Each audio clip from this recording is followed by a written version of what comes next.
सावधान। ओम नमः सिद्धेभ्यः। ओम नमः सिद्धेभ्यः। ओम नमः सिद्धेभ्यः। ओम जय जय जय। नमोस्तु नमोस्तु नमोस्तु।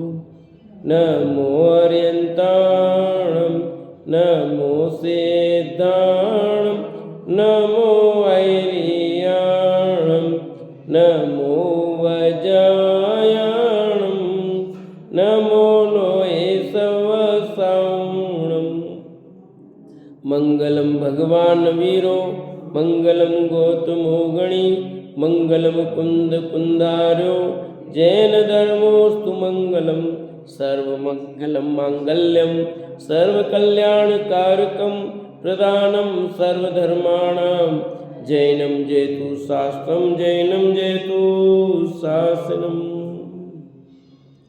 जम जस जम्मि देशे जैन विहाणेन जम्मि कालम्मि नादं जैनेन नियदं जम्मं वा मरणं वा तमतस तम्मि देशे तेन विहाणेन तम्मि कालम्मि कोशकदिवारेदुं इंदु वा तजनिन्दु वा एवं जो निश्चेदो जानदिदवाणि सवपजाय सो सदिट्ठि शुद्धो जो संकदिशो को दिट्ठि।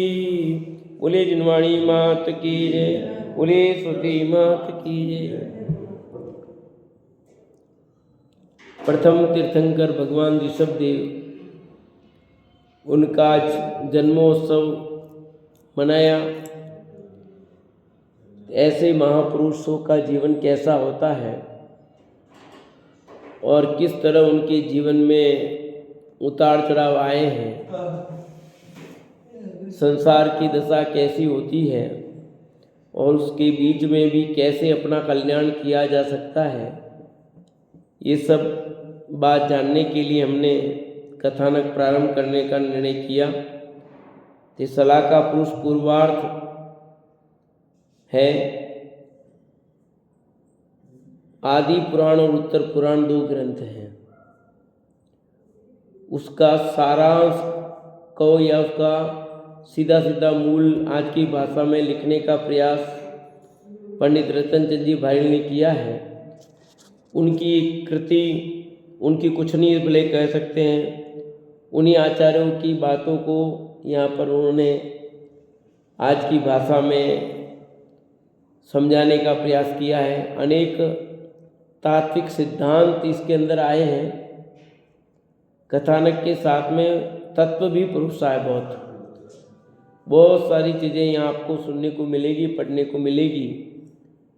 अपन प्रारंभ से ही स्टार्ट करते हैं, अपनी बात से ही, ताकि हर चीज़ अपने को ख्याल में आना चाहिए। पहले पेज से लेकर राष्ट्रपेट तक अपन पढ़ते हैं, इसलिए अपनी बात से अपन बात शुरू करते हैं। तो इस सलाह का पुरुष पूर्वार्ध भाग है, पंडित रतनचंद जी भाईल ने तैयार किया है, जिसे हम बड़े दादा कहते हैं। अपनी बात में भी लिखते हैं, डॉक्टर A.N. उपाध्याय लिखते हैं कि पुरानी बात को पुराण कहते हैं। पुरानी किसको कहते हैं? पुरानी बात को। जब वे बातें महापुरुषों के बारे में कही जाती है या महान आचार्यों द्वारा महापुरुषों के कथानकों के माध्यम से उपदेश के रूप में लिखी जाती है, तब वे लिखित ग्रंथ महापुराण कहलाते हैं। क्या कहलाते हैं? पुरानी बात को लिपिबद्ध कर दिया अच्छी तरह से महापुरुषों के साथ में, तो वे महापुराण हो गए। इस प्रकार जो कृतियाँ महापुरुषों से संबंधित हो और कल्याणकारी उपदेशों से भरपूर हो, वे सब कृतियाँ पुराणों या महापुराणों की श्रेणी में गिनी जा सकती है। निष्कर्ष क्या निकाला कि महापुरुषों से संबंधित हो या कल्याणकारी उपदेश हो, दोनों बात ली है, वे सब कृतियाँ पुराण या महापुराण कहलाते हैं। प्रस्तुत शलाका पुरुष ग्रंथ इसी दिशा में किया गया एक लघु प्रयास है। लघु माने छोटा प्रयास। इस ग्रंथ को आचार्य जिनसेन और आचार्य गुणभद्रकृत आदि पुराण उत्तर पुराण का लघु संस्करण कहे तो अतियुक्ति नहीं होगी। मैंने कह ही दिया आपको पहले ही बात। आचार्य जिनसेन ने आदि पुराण लिखा और उसके बाद का भाग जो शेष था उत्तर पुराण के रूप में गुणभद्राचार्य ने लिखा, इसलिए दोनों के नाम दिए। उनके द्वारा प्रस्तावित मूल कथानक को तथा आध्यात्मिक एवं सैद्धांतिक तथ्यों को ही मैंने अपनी भाषा शैली में लिखने का प्रयास किया है। आज की टीवी सिनेमा संस्कृत के कारण प्राचीन शैली में एवं अभ्रंश संस्कृत निष्ठ भाषा में लिखित बड़े बड़े ग्रंथ बड़े बड़े ग्रंथालयों पुस्तकालयों में दर्शनीय वस्तु बनकर रह गए हैं, देखने की चीजें रह गई है। यदि कभी धूल जड़ती भी है तो केवल शोध स्नातकों द्वारा ही जड़ती है। आज की शास्त्र सभाओं में ये ग्रंथ पढ़ते हुए देखने में नहीं आते हैं। हरिवंश कथा पर अपना अभिमत लिखते हुए इंदौर निवासी विद्वत परिषद के पूर्व अध्यक्ष संहिता सूरी पंडित नाथूलाल जी शास्त्री ने भी यह स्वीकार किया है कि श्री पंडित रतन चंद जी द्वारा लिखित हरिवंश कथा स्वाध्यार्थियों की आवश्यकताओं को पूर्ण करने वाली उपयोगी और सार्थक रचना है। एक हरिवंश कथा अपने पास है, पढ़ी होगी आपने। ढूंढारी भाषा में प्रकाशित प्रथमानियों के ग्रंथ अथवा संस्कृत शब्दों के हिंदी अर्थ सहित प्रकाशित ग्रंथ दोनों ही से स्वाध्यार्थी संतुष्ट नहीं थे, क्योंकि वे सर्वसाधारण के लिए बोधगम्य नहीं हैं।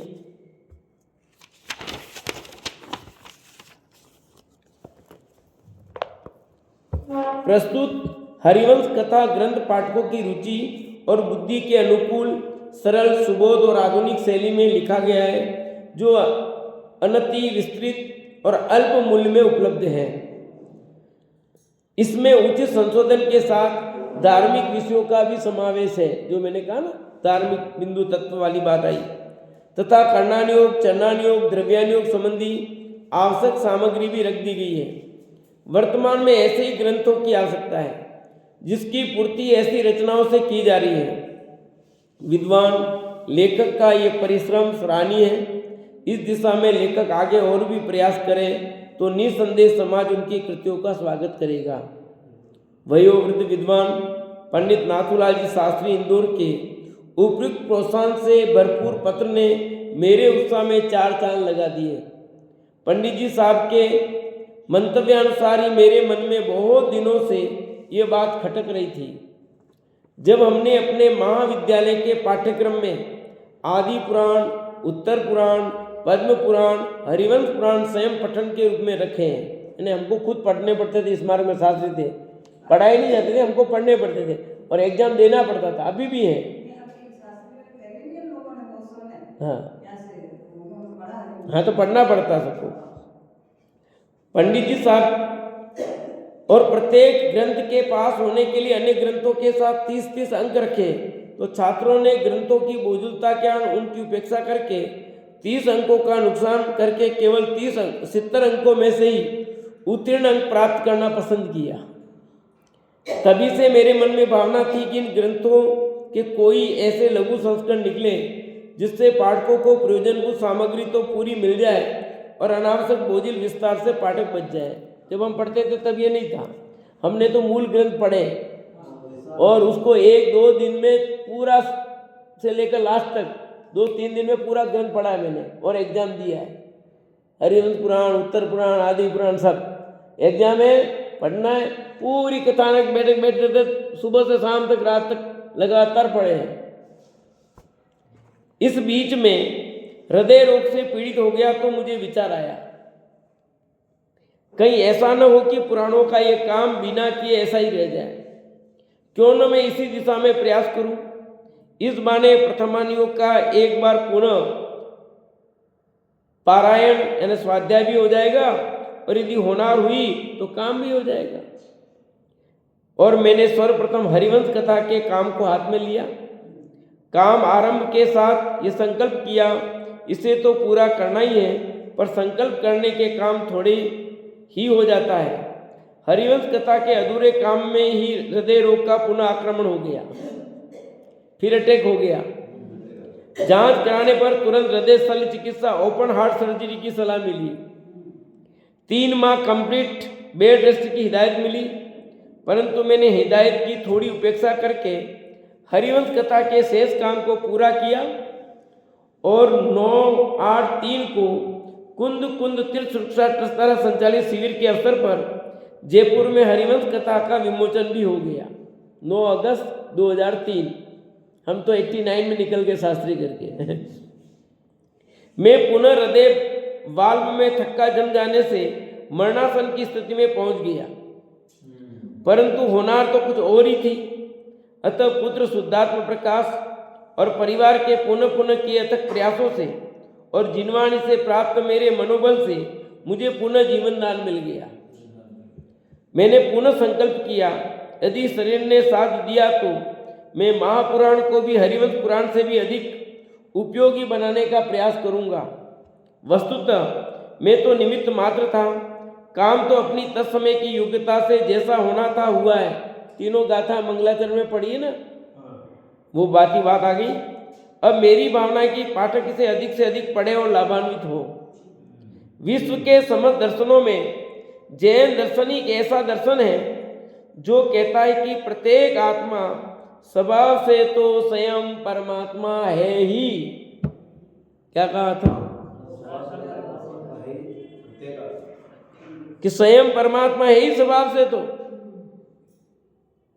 यदि स्वयं को जाने, पहचाने और स्वयं में जम जाए, रम जाए, तो पर्याय में भी परमात्मा बन सकता है। आज क्यों मनाया जन्म कल्याणक बने ऋषभदेव का? क्यों मनाया? क्योंकि वे परमात्मा बन गए, इसलिए। वे परमात्मा नहीं बनते तो कौन मनाता?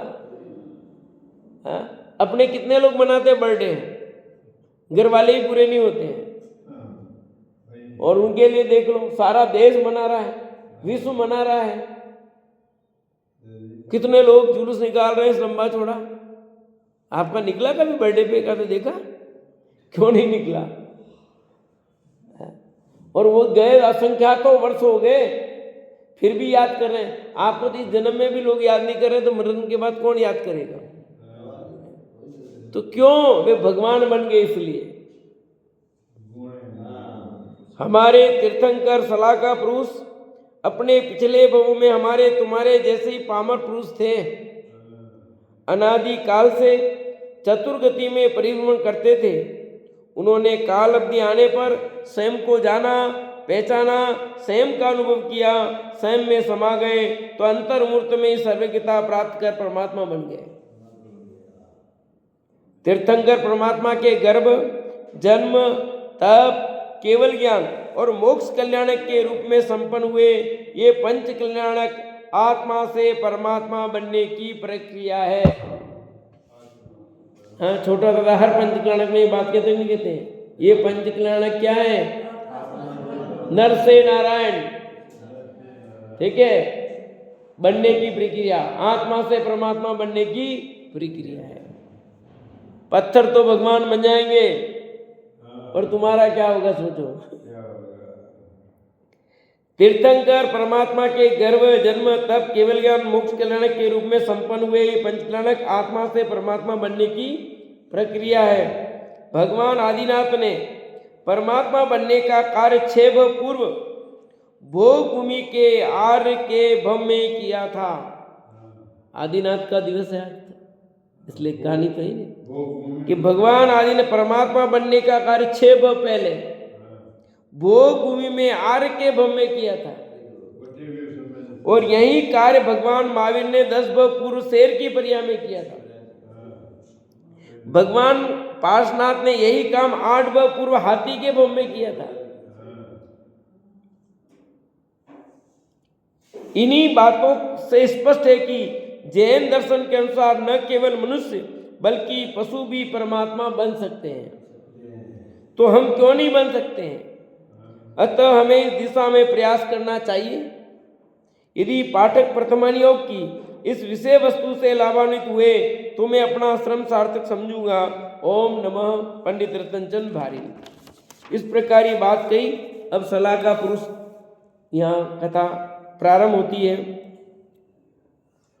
मंगल में आदि सजनेश्वर, मंगल में जिनवर वाणी, मंगल में जिन सेन मुनीश्वर, मंगल सुकथा कल्याणी।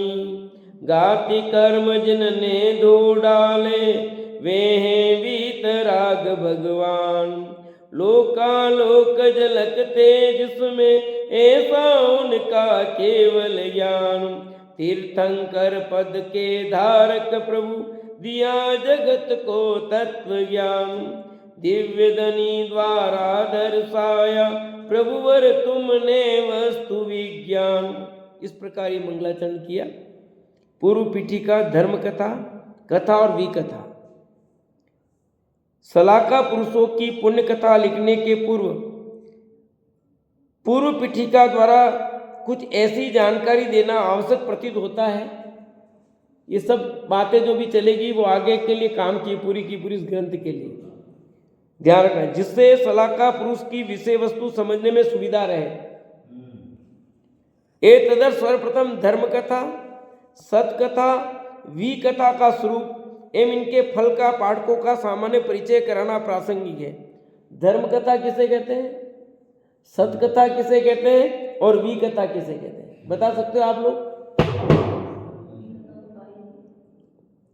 सतकथा, विकथा क्या है, धर्म कथा क्या है, सब बताएंगे। ऐसा करने से पाठक पाप प्रवृत्ति से बचेंगे और पुण्य के पथ पर में पदार्पण कर धर्म के मार्ग में अग्रसर होंगे। धर्म कथा और विकथा का अंतर इसलिए भी जानना जरूरी है कि पुराणों में भोग प्रधान जीवन जीने वाले राजा महाराजाओं एवं युद्ध आदि की विषय वस्तु पढ़ने से यह आशंका स्वाभाविक है कि यह कथा है तो स्पष्ट विकथाएं है। फिर इन्हें धर्म कथा में सम्मिलित क्यों किया है? क्या था? महापुरुषों का वर्णन, राजाओं का वर्णन, नगर नगर का वर्णन, ये काय का? ये कैसी धर्म कथा हो गई है? तो बता रहे आगे। इस उपयुक्त आशंका का समाधान धर्म कथा, कथा, सतकथा एवं विकथा की परिभाषाओं से हो जाती है। सबकी परिभाषा बताएंगे।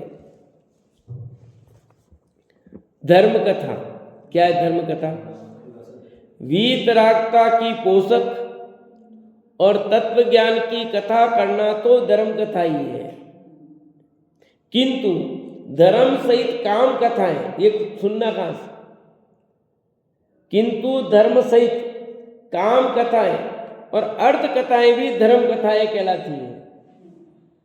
ये ऐसा कैसे? तो और खुलासा क्या करते हैं? क्योंकि इन कथाओं के अंत में अर्थ को व्यर्थ बताकर उनसे विरक्त कराया जाता है। काम का फल कुगति का कारण बताकर कामियों को निष्काम होने की दिशा में मोड़ने को प्रेरित किया है। काम पर विजय पाने की एवं धर्म मार्ग में अग्रसर होने की प्रेरणा दी जाती है। अतः धर्म सहित काम कथा एवं अर्थ कथा भी धर्म कथा में प्रयोजनभूत होने से धर्म कथा कहलाती है। कल अपन ने कहानी सुनाई थी ना, उपसर्गजयी कार्तिकेय मुनि की, तो क्या बात थी बोल? पिता कैसे थे उनके हैं और क्या हुआ? तो ये सब बातें बता रहे, ऐसी बातें बताइए। पर क्या हुआ? कार्तिक को वैराग्य दिखाया कि नहीं दिखाया? अब कथा क्या चीज है?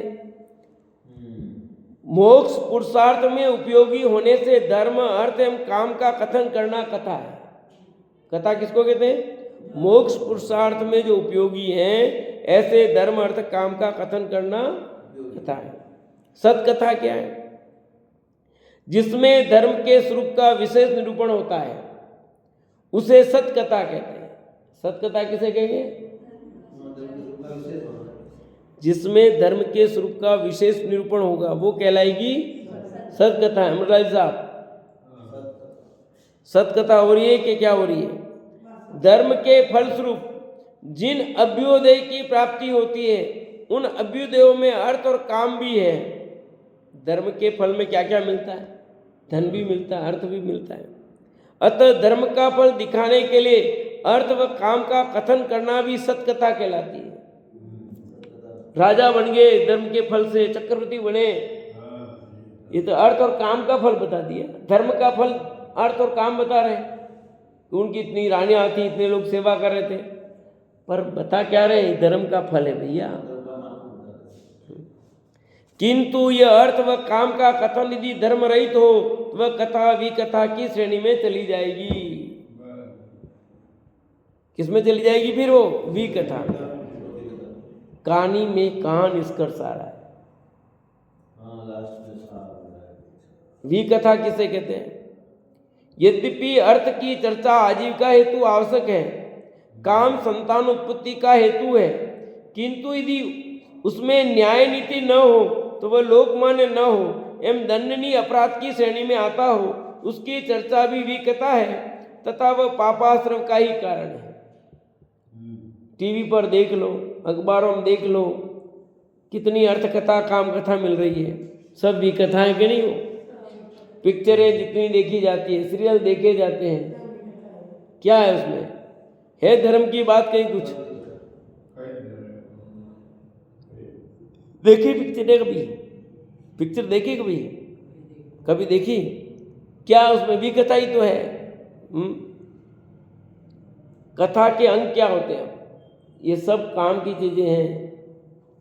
कथा के अंग द्रव्य, क्षेत्र, काल, भाव, तीर्थ, फल, प्रकृति, एक सत कथा के 7 अंग है। खुशबू, कथा के अंग 7। अपने वहां पर 6 पढ़ाते ना, जिसके हिंदी साहित्य होगा उनको। द्रव्य, इसमें 6 द्रव्यों का निरूपण होता है। क्षेत्र, ऊर्ध्व मध्य 2 लोग क्षेत्र कहलाते हैं। काल, भूत, भविष्य, वर्तमान, ये 3 काल कहलाते हैं, इनका वर्ण मतलब। भाव, क्षोभसम, छाई, ये 2 भाव है। तीर्थ, जिनेन्द्र देव का चरित्र ही तीर्थ है। फल, तत्वज्ञान का लाभ फल है। प्रकृति, वर्णनीय कथा वस्तु प्रकृति है, जिसमें 7 अंग पाए जाए वह सत कथा है। ये बात आदि पुराण में प्रथम सर्ग पद्य 117 से 125 पृष्ठ 17-18 पर लिखी है। मैंने नहीं लिखी, ऐसा कह रहे हैं यहाँ। जो बात यहाँ कही जा रही पहले ही कह दिया है। हम जिनसे गुणभद्राचार्य की बात को कह रहे हैं, इसमें मेरा कुछ भी।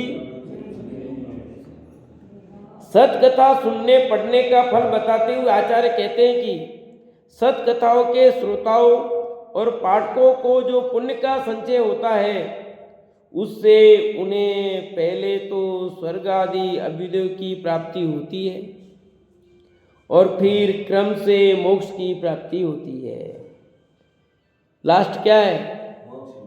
पहले स्वर्ग, भोगभूमि, मनुष्य पर्याय ये सब होंगे, पर अंतिम फल क्या आएगा? मोक्ष आएगा। जगत गुरु भगवान ऋषभदेव ने समोसरण में सबसे पहले उत्सर्पणी काल संबंधी 63 शलाका पुरुषों का चरित्र निरूपण किया। किसने किया? भगवान ऋषभदेव ने सबसे पहले उनकी दिव्यदनी में 63 शलाका के पुरुष, जबकि वो तो पहले थे, तो भविष्य के होने वाले सबका वर्णन किया कि नहीं किया? फिर वर्तमान में चल रहे अवसर्पणी काल संबंधी शलाका पुरुषों का वर्णन किया, उत्सर्पणी का भी किया और आगामी होने वाले काल का भी। जो अभी कौन सा काल चल रहा है? अवसर्पणी। अवसर्पणी मतलब घटता हुआ, जिसमें आयु घटे, लंबाई घटे और भोजन बढ़े।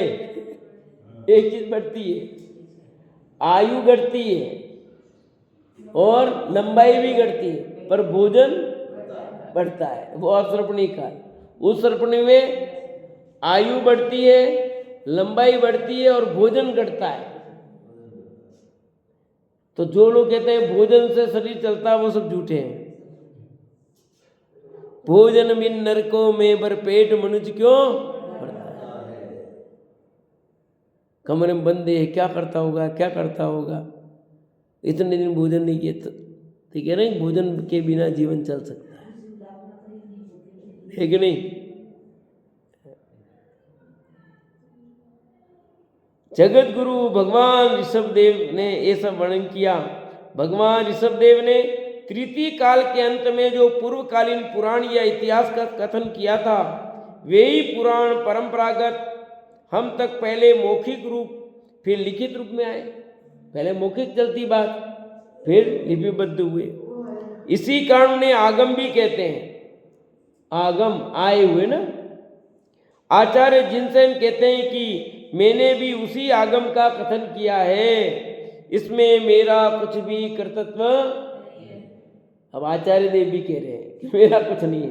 पहले उन्होंने कहा, अब ये कहते हैं मेरा भी कुछ नहीं है। भगवान ने कहा वो है। ये है अकर्तृत्वपना। क्या है अपना, बोलो। जो सही सही बात है सो भगवान की कही हुई है, और झूठी तुमने कही, तुम पाप के भागी हो। ऐसा लिखकर आचार्य श्री ने जहां एक और अपना अकर्तृत्व बताकर लाघव भाव प्रकट किया है, लघुता का भाव प्रकट किया है, वहीं दूसरी ओर ग्रंथ को जिनेन्द्र की वाणी बताकर उसके प्रति पाठकों के हृदय में कई गुणी श्रद्धा बढ़ने का कार्य भी किया है। जब ये कह दिया हमने नहीं लिखा है भगवान, तो भगवान के प्रति श्रद्धा बढ़ेगी ना। ग्रंथ में जो कमी रह गई है उसका उत्तरदायित्व अपने माथे लेकर, और जो विशेषता है वह भगवान की वाणी की है, उसमें मेरा कुछ भी कर्तृत्व नहीं है, ऐसा कहकर आचार्य देव ने जो महानता व्यक्त की है वह सभी लेखकों को अनुकरणीय है। बात भी ये सच है, ये औपचारिकता नहीं है, ये सत्य बात है। अरंत की वाणी होने से ये भी कथानक प्रामाणिक है। आचार्य ने ऐसा लिखा भी क्या है जो पहले नहीं कहा गया था? आचार्य ने ऐसा क्या लिखा जो पहले नहीं कहा था? किसी ने कुछ नया कहने का दुस्साहस किया तो वह छद्मस्त अल्पज्ञ का कथन होने से सर्वदय नहीं हो सका। ठीक है, आदित्यनाथ ने कहा वो प्रमाणिक हो गया, और मारीची ने अपनी मर्जी से कहा तो प्रमाणिक नहीं रहा। आया समझे कि नहीं? अपनी मर्जी से कहने जाओगे तो वो खारिज हो जाएगा, और भगवान के अनुसार कहोगे तो चलेगा। लेखकों को स्वयं के द्वारा लिखे गए विषय को भी अपना बताने की जरूरत नहीं, क्योंकि परंपरागत बात को स्वयं समझ लेना और आगामी पीढ़ी तक उसे अपनी भाषा शैली में पहुंचाने का पुरुषार्थ भी कोई कम बात नहीं है, छोटा काम नहीं है। अतः कथानकों को पाठकों तक पहुंचाने वाले सभी परम गुरु और विद्वत जन महान उपकारी है। कौन कौन? जिनसे मिला सब उपकारी भैया। वे सभी हम जैसे पाठकों और श्रोताओं के लिए परम पूज्य और सदास्पद हैं। ठीक है, परम गुरु विद्वत जन सभी।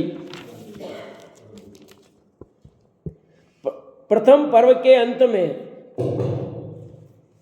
आचार्य जिनसेन प्रस्तुत पौराणिक कथा के अध्ययन की प्रेरणा देते हुए कहते हैं कि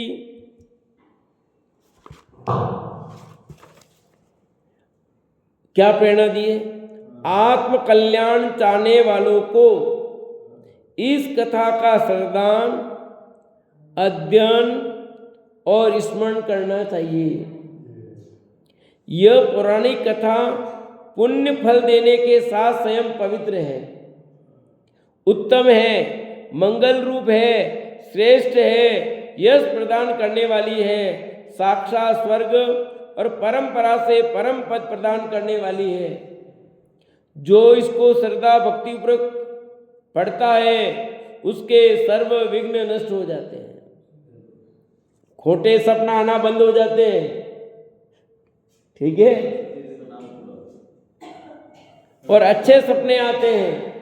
इसे पढ़ने से शुभ सुकून होते हैं। हो गया समाधान। अतः अपनी शक्ति के अनुसार इसे सलाका पुरुष ग्रंथ का भी पठन पाठन स्वयं को दूसरों से करावे, तुम्हारा कल्याण होगा। स्वयं भी करे और दूसरों को भी, इसलिए हमने ये चालू किया है। आचार्य जिनसेन पुनः मंगल स्वरूप भगवान ऋषभदेव और महावीर स्वामी को स्मरण करके तथा गौतम, गंधर और आचार्यों का स्मरण करके उन्हें अकारण बंधु आदि विशेषणों से अलंकृत करते हुए समस्वरण की स्तुति करते हैं तथा समस्वरण का पुण्य का आश्रय स्थान, पशुओं के परस्पर बेर को बुलाकर बैठने का स्थान बताते हैं। कौन सा? किसकी बात आई? हो गया कल्याण। कहाँ बैठ जाते हैं? खुशबू क्या है समझे? किस जगह बैठ जाते? किसकी विशेषता बताई? क्या ध्यान से सुन रहे हो? फिर समस्वरण की, कि समस्वरण वह स्थान है जहां पर सब बिना किसी भेदभाव के एक जगह बैठ जाते हैं। यहां बैठे हो कि नहीं बैठे हो? देखो क्या लिखा, आत्म कल्याण चाहने वालों को इस कथा का श्रद्धान अध्ययन स्मरण करना चाहिए। लिखा नहीं लिखा? तो लिखा यहां समस्वरण की स्तुति करते हैं तथा समस्वरण को पुण्य का आश्रय स्थान कहते हैं। पशुओं के परस्पर बेर को बुलाकर बैठने का स्थान बताते हैं। किसकी विशेषता बता रहे हैं? समस्वरण की महिमा का वर्णन करते हुए राजा श्रेणी के मुख से मानो अपने भूतकाल के पापों का प्रायश्चित करते हुए कहते हैं कि मैंने पूर्व पर्यायों में अज्ञानवश बड़े बड़े दुराचरण किए, अब इन पापों का शमन करने के लिए धर्म कथा लिखकर प्रायश्चित ले रहा हूं। किसने कहा? जिनसेन आचार्य ने। किसने कहा? उन्होंने ये बात किसके मुख में डाली? गौतम गंधर के मुख में। सैनिक के मुंह में डाल दी। सैनिक के मुख से मानो अपने भूतकाल के पापों का प्रायश्चित करते हुए कहते हैं। यहाँ राजा सैनिक के रूप में प्रत्येक पाठक, श्रोता और ग्रंथकार भी मानो महावीर भगवान से प्रार्थना करते हैं। प्रश्न किसने पूछे? उत्तर किसने दिया? गौतम गंधर ने। जितने भी पुराण पढ़ो आप, ठीक है, सैनिक गौतम गंधर से प्रश्न पूछते हैं। हाँ, तो यहाँ लिखा है राजा सैनिक के रूप में प्रत्येक पाठक, श्रोता और ग्रंथकार भी मानो महावीर भगवान से प्रार्थना करते हैं कि हे प्रभु, हे प्रभु, हम अज्ञानियों ने पूर्व में हिंसा, झूठ, चोरी, परस्त्री सेवन और अनेक प्रकार के आरंभ, परिग्रह आदि के द्वारा घोर पाप का संचय किया है। किसने? हमने सब किए। पांचों पाप पाप नहीं किए होते पंचम काल में या पैदा ही नहीं होते, और इतने दुख उठाने भी नहीं पड़ते। पाप के फल में इतना दुख उठाना पड़ रहा है। और तो क्या, हमने मुनिराज जैसे धर्मात्माओं का अनादर और उपेक्षा करने में भी आनंद माना, जिससे निसंदेह में कुगतियों में जाने जैसा पाप बंद हुआ होगा। उस पाप के शमन हेतु हम सलाका पुरुषों के पावन और प्रेरणाप्रद कथानक आपके द्वारा सुनना चाहते हैं। उनके जीवन वृत्त को सुनकर हम अपने पापों का प्रक्षालन करते हुए उन जैसे बनने का पुरुषार्थ करेंगे। अतः आप हमें सलाका पुरुषों का चरित्र कहकर भूतार्थ करें। किसने कहा? किसने कहा? पहली लाइन आई थी, प्रत्येक पाठक, श्रोता, ग्रंथकार भी मानो। तो आपने कहा ही नहीं, तो आपको क्या मिलेगा? पहले ही कह दिया, आप खुद प्रश्न कर रहे हो समझो, पर आप प्रश्न पूछ के सो जाओगे क्या होगा?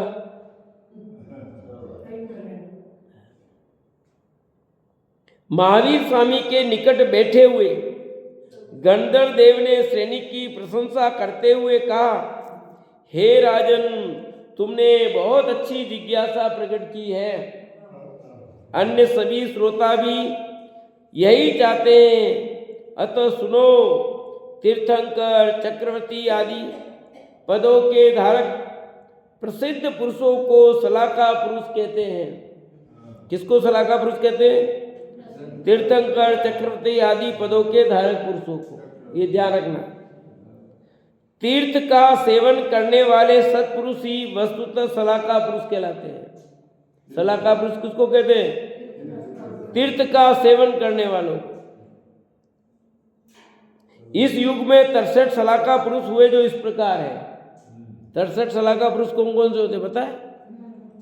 24 तीर्थंकर, 12 चक्रवर्ती, 9 नारायण, 9 प्रतिनारायण और 9 हो गए 63।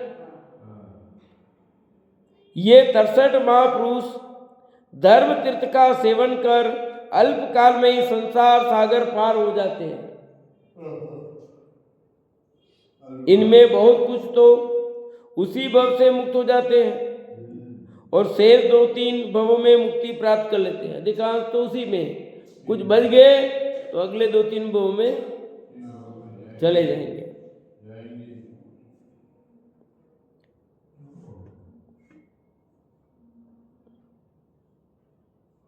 इन 63 सलाका पुरुषों के सिवाय तीर्थंकरों के माता पिता 48, 24 माता और 24 पिता 48, नारद 9, नारद कितने होते?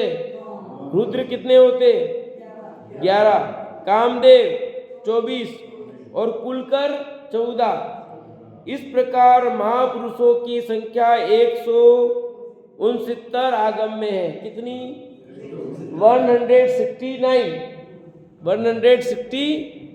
169। ठीक है, ये सब महापुरुष सामान्य रूप से 63 महापुरुष, जिसको 63 सलाका कहते हैं। बाकी टोटल बात करें तो 163 हो गए, 169। हाँ, 69 कौन की बात है।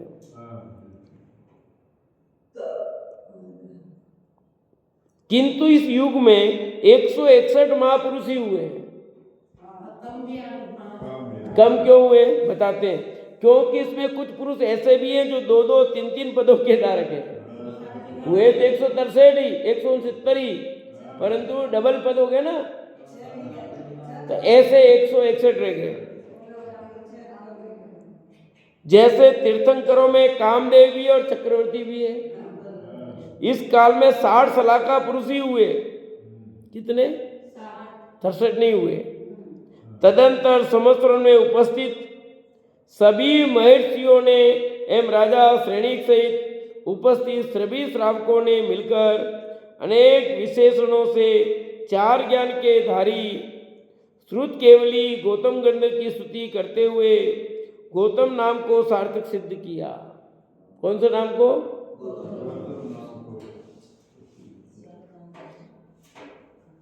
उन्होंने कहा उत्कृष्ट वाणी को गौतम कहते हैं। गौतम किसको कहते हैं? उत्कृष्ट वाणी को गौतम कहते हैं। और वह दिव्यधनी ही हो सकती है। उत्कृष्ट वाणी क्या हो सकती है? दिव्यधनी। इस प्रकार गंधर्व देव का गौतम नाम सार्थक बताया कर कहा, आप दूसरा नाम इंद्रभूति, आपका दूसरा नाम क्या है? जिसका रस ये कि आपने इंद्रों द्वारा अर्चा रूपी विभूति प्राप्त की, इसलिए आपको इंद्रभूति भी कहते, इंद्रों जैसी वैभव पाया। हे देव, आपने अत्यंत ऊंचे वर्धमान रूप हिमालय की श्रुत ज्ञान की गंगा का अवतरण करवाया। आप अपना रिद्धियों के धारक हैं। आपकी स्तुति करने के लिए हमारे पास कोई शब्द ही नहीं है। अतः राजा श्रेणिक के साथ हम सब श्रोताओं पर दया दृष्टि रखकर तत्वोपदेश दीजिए, ऐसी प्रार्थना की। गंधर्व देव ने कहा, हे आयुष्मान भवजनों, मैंने जैसे आगम से श्रुत सुनाए उसे मैं कहता हूँ, आप लोग ध्यान से सुनो। समय तो हो गया है, थोड़ा सा पढ़ लेते हैं। मैंने जैसा सुना है यह कहकर 4 ज्ञान के धारी द्वादशांग के ज्ञाता गंधर्व देव ने भी अपनी लघुता प्रकट की। किसने? गंधर्व देव ने। इस कथन से हमें अपने तुच्छ ज्ञान का गर्व छोड़ने की प्रेरणा मिलती है। कहाँ गंधर्व 4 ज्ञान के द्वारी अगाध ज्ञान द्वादशांग, केवल ज्ञान से कुछ न्यून समझो बस, तो भी ज्ञान का अहंकार नहीं। और हमारे पास तो क्या है, कोड़ी जितना भी नहीं, एक अल्प ज्ञान है, उसमें इतना अहंकार, मैं ये जानता हूँ, मैं ये जानता हूँ, मुझे पूछो, मैं बताता हूँ। है तो बहुत अल्प ज्ञान और उसमें भी कितना अहंकार है। न ज्ञान का अहंकार करो न और किसी चीज का अहंकार करो। अहंकार हानिकारक है, लाभकारक नहीं है।